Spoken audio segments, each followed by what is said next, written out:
Melbourne test की हार में 3 जोकरों का बहुत बड़ा हाथ है। सबसे बड़े जोकर हैं क्लाउन कोहली, जिनकी परफॉर्मेंस इस सीरीज में दिन ब दिन गिरती गई है। उन्होंने बहुत ड्रामा किया, फुटेज लेने के लिए मीडिया से लड़ाई की, ग्राउंड पे तमाशे किए, लेकिन जब परफॉर्मेंस करने आई तो मेरे ख्याल से बच्चे बच्चे ने उन पर हंसा, और मेरे ख्याल से बिल्कुल ठीक हंसा है, क्योंकि ये आदमी दिन ब दिन इतनी घटिया परफॉर्मेंस दे रहा है कि ऐसा लगता है कि पुजारा ही इसकी जगह आया होता तो ज्यादा बेहतर होता। लेकिन फुटेज के नाम पे, मीडिया के नाम पे इसे मैचेस मिलते जा रहे हैं और दिन ब दिन इसकी एवरेज गिरती जा रही है। अब इसकी क्रिकेट की जो करियर एवरेज है वो पुजारा के आसपास पहुंच गई है, और मेरे ख्याल से अगर पुजारा इसकी जगह आया होता तो इस सीरीज में बहुत बेहतरीन परफॉर्मेंस होती। जो एक मैच बचाने की कोशिश की जा रही है, वहां अगर कोई बैट्समैन लंच के ठीक पहले 8th स्टंप की डिलीवरी को एज करे तो मेरे ख्याल से उस बैट्समैन को उसी वक्त टीम से निकाल देना चाहिए। और अगर उस बैट्समैन ने 120 से ऊपर टेस्ट मैचेस खेले हैं, अगर वो पूरी सीरीज में फ्लॉप खेल रहा है तो सिडनी टेस्ट अगर उसे खिलाया जा रहा है तो वो एक किस्म की खैरात दी जा रही है उसे। साथ साथ कैप्टन रोहित शर्मा, जो अब मेरे ख्याल से बहुत बड़े बोझ बन गए हैं इस टीम पे, लेकिन उन्हें समझ नहीं आ रहा। वो अभी तक उसी दुनिया में जी रहे हैं कि एज कैप्टन मैं कुछ कुछ अचीवमेंट ले लूं। मेरे ख्याल से अगर वो अभी कैप्टन नहीं होते तो शायद ड्रॉप हो गए होते, लेकिन उनके दिमाग में ये है, कैप्टेंसी उनको लेट मिली है तो वो चाहते हैं कि मेरी कैप्टेंसी में हमें को कुछ बड़ी बड़े अवार्ड्स मिल जाएं। T20 वर्ल्ड कप उनको मिल गया, हालांकि एक आध बार हारे थे। 2024 वर्ल्ड कप में उनकी प्लेस को लेकर भी डाउट था, लेकिन 2023 वर्ल्ड कप की परफॉर्मेंस की वजह से उनको 2024 का वर्ल्ड कप मिल गया और वो वर्ल्ड कप जीत गए, जिसमें उनकी परफॉर्मेंस भी बहुत बेहतरीन थी और मेरे ख्याल से वेल डिजर्व्ड। लेकिन उसके बाद उनके दिमाग में ये आ गया है कि मैं वर्ल्ड टेस्ट चैंपियनशिप भी अपने नाम कर लूं, ऑस्ट्रेलिया में भी सीरीज जीत के, मतलब मैं one of the legendary captain बन जाऊं।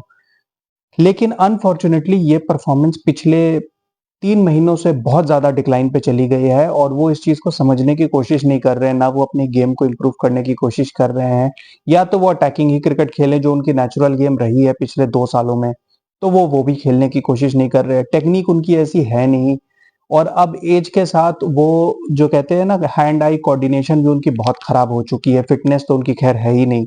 तो मेरे ख्याल से रोहित शर्मा को सिडनी टेस्ट खेलना ही नहीं चाहिए, लेकिन वो उस डेस्परेशन में खेलेंगे कि अगर मैं सिडनी टेस्ट जीत के 2-2 सीरीज ड्रॉ कर लूं तो भी मेरा नाम हो जाएगा कि भाई मैं उस टीम का कैप्टन था जिसने ऑस्ट्रेलिया में 2-2 सीरीज ड्रॉ की। अपनी कैप्टेंसी में एक मैच एटलीस्ट वो जीतना चाहते हैं ऑस्ट्रेलिया में, और अगर किस्मत रही वर्ल्ड टेस्ट चैंपियनशिप का फाइनल मिल जाए तो वो इस वजह से इस चक्कर में रुके पड़े हैं, वो अपनी रिटायरमेंट अनाउंस नहीं करेंगे, वो खेलेंगे सिडनी टेस्ट। तो इस तरीके की लालच है। विराट कोहली तो दिखा ही रहे हैं, रोहित शर्मा भी अब धीरे धीरे उसी कैटेगरी में आ रहे हैं, क्योंकि Rohit Sharma could have gone on a very high, जिस तरीके से उन्होंने अपने लेट परफॉर्मेंसेस दी थी लेट एज में। विराट कोहली तो खैर 4-5 साल से बोझ बने हुए थे, लेकिन रोहित शर्मा ऐसा नहीं था। रोहित शर्मा काफी टाइम तक, इनफैक्ट 6 महीने पहले तक he was very relevant and a very good performer, लेकिन अनफॉर्चुनेटली उनकी डिक्लाइन बहुत ही खराब रही है।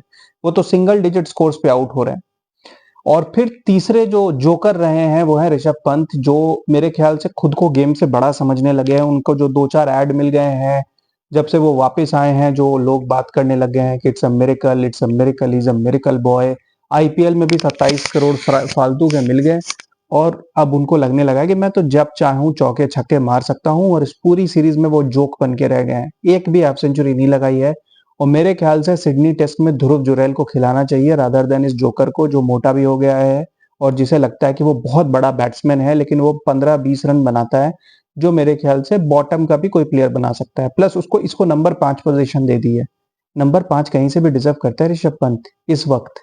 मेरे ख्याल से बिल्कुल नहीं। इसे नंबर 8 पे खेलना चाहिए, वॉशिंगटन सुंदर से नीचे, लेकिन इसको नंबर 5 मिला हुआ है क्योंकि ये हंसी मजाक करके, चमचागिरी करके सबका करीबी बना हुआ है। ये 3 सबसे बड़े जड़ थे जिसकी वजह से ये मैच नहीं बच पाया। ऑफ कोर्स फेलियर्स हुए, केएल राहुल डक पे आउट हुए, नीतीश रेड्डी 1 रन पे आउट हो गए, लेकिन इन लोगों ने कुछ परफॉर्मेंसेस दी हैं। इन तीनों ने पूरी सीरीज में जगह खाई है। शुभमन गिल मेरे ख्याल से इन तीनों से तो बेहतर ही था, वो भी बेकार है। मैं नहीं कह रहा कि शुभमन गिल कोई बहुत बड़ा प्रिंस है या शुभमन गिल ही है, लेकिन एटलीस्ट वो इन तीनों से बेहतर था। अगर शुभमन गिल को ही ड्रॉप करना था तो विराट कोहली को ही ड्रॉप कर देना चाहिए था, और सिडनी टेस्ट से भी अगर उनको ड्रॉप नहीं किया जाता तो एक तरीके से खैरात में खेलेंगे रोहित शर्मा और विराट कोहली।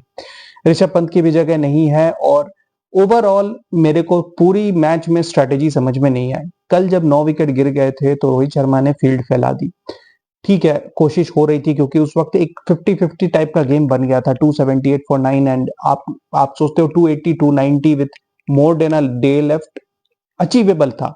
लेकिन जब 40-50 रन जुड़ गए और टारगेट बियॉन्ड रीच हो गया और आज इंडिया ने ड्रॉ के लिए खेलना का डिसीजन लिया, जो मेरे ख्याल से ठीक है, बिल्कुल सही है। आपसे नहीं बनते 350, औकात ही नहीं है। तो ड्रॉ के लिए खेलना था तो सुबह क्या जरूरत थी नेथन लायन को तीसरे ओवर में आउट करने की? आप वीक बॉलर्स लगाते जब आपने यही डिसाइड किया था और दिन के 98 ओवर्स थे, 2 ओवर चेंज ऑफ इनिंग्स के जाते। आपने वेट करना था जब कि ऑस्ट्रेलिया क्या डिसीजन लेता है। जब ऑस्ट्रेलिया ने डिसाइड किया कि वो कंटिन्यू करेंगे अपनी इनिंग्स 9 डाउन होने के बावजूद, तो आपको मालूम था कि सिर्फ एक विकेट लेना है और वो विकेट जल्दी लेने की पर्पस ये था कि भाई हम चेस के लिए जाएंगे। अगर आपको चेस के लिए नहीं जाना था तो आप आराम से 7-8 ओवर खिलाते इन दोनों को, उसको 50 करने देते, क्या ही फर्क पड़ता? आपका ही टाइम जाता मैच से, आपको 92 ओवर्स मिले। अगर ये 7-8 ओवर खेल जाते तो आपको 6-7 ओवर कम ही मिलते ना फेस करने के लिए। आप नीतीश रेड्डी और वशिंगटन सुंदर को लगा देते, बोलते कि ऑफ स्टंप के बाहर बॉलिंग करो, फील्ड फैला देते, लेने देते उनको सिंगल सिंगल, खेलने देते 6-7 ओवर। आपका ही टाइम जाता ना। आपने उसको जल्दी आउट किया और फिर बोला चलो अब हम चल के 92 ओवर्स डिफेंड करके मैच बचाते हैं। तो 92 की जगह 85 ओवर्स खेल लेते ना। मतलब कहाँ थी ये स्ट्रेटेजी? क्या गौतम गंभीर और रोहित शर्मा कोई सस्ता नशा करके ये सब डिसीजन लेते हैं? क्या दिमाग खराब है इनका? इतना एक्सपीरियंस है तो ये किस तरीके की प्लानिंग है? और खैर वो 120 टेस्ट वाले लंगूर की तो बात ही छोड़ दीजिए, उस वो तो आज तक आईपीएल नहीं जीता, वो टेस्ट में क्या ही स्ट्रेटेजी बताता। तो इन दोनों ने मिलकर क्या डिसीजन लिया, कोच और कैप्टन ने? इनका दिमाग खराब था। उसको आउट कर दिया तीसरी ओवर में।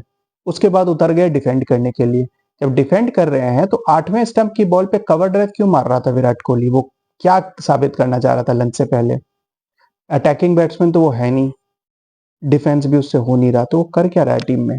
बस दूसरों के विकेट पे तमाशे करना, कूदना फानना, यही ये काम तो बंदर भी कर लेगा। विराट कोहली की जरूरत ही नहीं है, बंदर रख लो। एनीवेज, बहुत ही डिसअपॉइंटिंग लॉस थी। इस मैच में दो ही हीरो निकल के आए जो मेरे ख्याल से इस पूरी सीरीज में निकल के आए हैं। रादर मैं 3 कहूंगा। एक तो जस्सी भाई, I only trust on Jassi भाई because he is the only match winner. Yashasvi Jaiswal ने प्रूव किया कि is not a one match wonder. Perth में 161 के बाद उनके फेलियर्स चल रहे थे, लेकिन ट्विन 80s 82 एंड 84 अनफॉर्चुनेट रहे कि दोनों इनिंग्स में 100 कर सकते थे। पहली इनिंग्स में विराट कोहली ने रन आउट कराया तो दूसरी इनिंग्स में एक 50-50 डिसमिसल था। मैं उस पर नहीं जाऊंगा ज्यादा, लेकिन अनफॉर्चुनेट थे। एटलीस्ट 100 हो जाता, बट एटलीस्ट इस 82 और 84 से उन्होंने प्रूव किया कि वो वन मैच वंडर नहीं है और ओवरसीज परफॉर्मेंस काउंट्स। और तीसरे ऑफ कोर्स नीतीश रेड्डी। तो इन 3 की परफॉर्मेंस और साथ साथ वशिंगटन सुंदर की भी मैं फर्स्ट इनिंग्स और सेकंड इनिंग्स में भी बैटिंग परफॉर्मेंस को देख के इतना जरूर कहूंगा कि Washington Sundar is definitely there for the long time. उनकी बैटिंग टेक्निक बहुत अच्छी है और उनको नंबर 8 पे भेजना एक बेवकूफी है। रोहित शर्मा क्योंकि कोई एक्सपेरिमेंटल कैप्टन नहीं है, जो चल रहा है चलने दे यार, बेटो ऐसे चलने दे यार, वो वैसे कैप्टन है। तो वो दिमाग नहीं लगा सकते कि हाँ यार वशिंगटन सुंदर अच्छा खेल रहा है, चलो इसको नंबर 5 पे भेज देते हैं या इसको प्रमोट कर देते हैं, पंत को नीचे कर देते हैं। वो जैसे चल रही चलने की है, तो बैठ के वड़ा पाव खाओ और हारो और बेइज्जत हो, यही होगा। आज तो अश्विन ने भी ट्वीट करके एक तरीके से कैप्टनसी के ऊपर बात कर दी और कह दिया कि जिनके फैन क्लब हैं उनके कैप्टनसी के बारे में बातें की हैं उन्होंने, कुछ क्रिप्टिक ट्वीट किया है, उसके बारे में अलग से बात करेंगे। तो ये सब बेवकूफ़ी के डिसीजंस, लीडरशिप में बहुत बड़ी प्रॉब्लम है और मेरे ख्याल से टेस्ट लीडरशिप के बारे में इंडिया को सीरियसली सोचना चाहिए। Bumrah is of course an option, लेकिन बुमराह हर टेस्ट मैच नहीं खेलेंगे। एक लंबा सीजन वो खेल चुके हैं और इंग्लैंड के खिलाफ सीरीज में ऑफ कोर्स बुमराह 5 टेस्ट खेलने चाहिए, लेकिन बुमराह के अलावा इंडिया को एक कैप्टेंसी ऑप्शन सोचना होगा कि जब बुमराह ना रहे तो कौन कैप्टेंसी कर सकता है। It may be a risk, but मेरे ख्याल से वशिंगटन सुंदर एक बहुत अच्छे इंटेलिजेंट ब्रेन है, यंग है, वो टीम को मैनेज कर सकते हैं और मेरे ख्याल से वशिंगटन सुंदर को रिस्पॉन्सिबिलिटी दी जाए तो वो और बेहतर परफॉर्म भी कर सकते हैं। तो मेरे ख्याल से he can be a very good option. Rishabh Pant उस लायक नहीं है, शुभमन गिल तो ड्रॉप हो जाते हैं तो वो भी उस लायक नहीं है। Yashasvi Jaiswal I think is too young, अभी उनको खेलने देना चाहिए। मेरे ख्याल से वशिंगटन सुंदर can be a very good choice, but देखना पड़ेगा कि ये मैनेजमेंट इतनी ब्रेव है या यही बेवकूफ़ी के डिसीजंस आगे भी हमें देखने को मिलेंगे। Keep watching guys, thank you.